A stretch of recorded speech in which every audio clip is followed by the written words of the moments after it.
Изненадата на трети А. Веселина вече беше в трети клас. Вълнуваше се.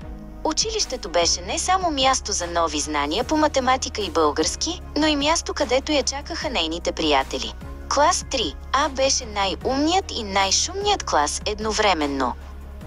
Най-добрите приятелки Веселина, Афенур, Силвия и Гамзе винаги бяха заедно. Сядаха на един чин, играеха на едно място, но понякога, както си му е редът, се караха за някоя дреболия. «Ти защо взе молива ми?» питаше Силвия. «О, просто се обърках. Върнах ти го», отговаряше Гамзе, а след минута вече се смееха заедно. Такава им беше дружбата, то спор, то игра, но винаги завършваше с прегръдка. Един ден Веселина и Афенур чуха разговор в учителската стая. «Честит рожден ден на нас! Колко хубаво, че имаме общ празник», каза господин Георгиев. «Да, но нека не казваме на класа, не искам да се тревожат», отвърна господин Тошев. Веселина и Афенур се спогледаха. Очите им светнаха. «Изненада! Трябва да направим изненада», прошепна Веселина. «Имам план, но ще ни трябва целият клас», усмихна се Афенур. Планът беше много хитър. Всички Еля, Есин, Арда, Емир, Едис, Асла, Арзо и Ивайло се събраха.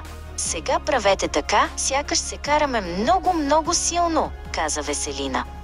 «А ние с Афенур ще извикаме учителите». Започна голямото каране.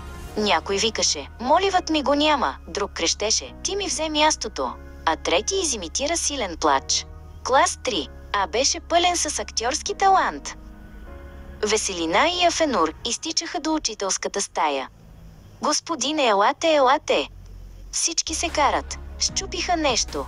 Извика Веселина с пресилен оплах. Господин Георгиев и господин Тошев бързо тръгнаха към класната стая притеснени. Учителите отвориха вратата. В класната стая цареше внезапна тишина.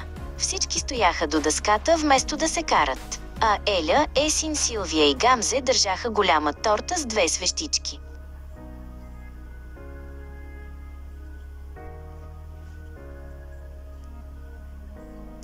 «Честит рожден ден, господине!» извика целият клас 3А в хор.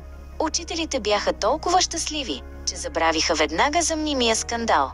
Това беше най-хубавият урок за деня, урок по приятелство и добрина.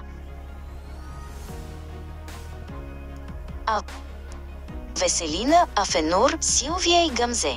Разбира се, че до края на деня пак се скараха кой да отреже първото парче торта. Силвия искаше най-голямото, а Афенур най-много украса.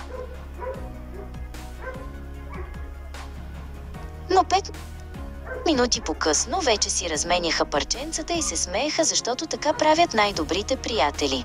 Защото училището беше място за знания, но най-вече място, където да създадеш най-хубавите и малко шантави приятелства.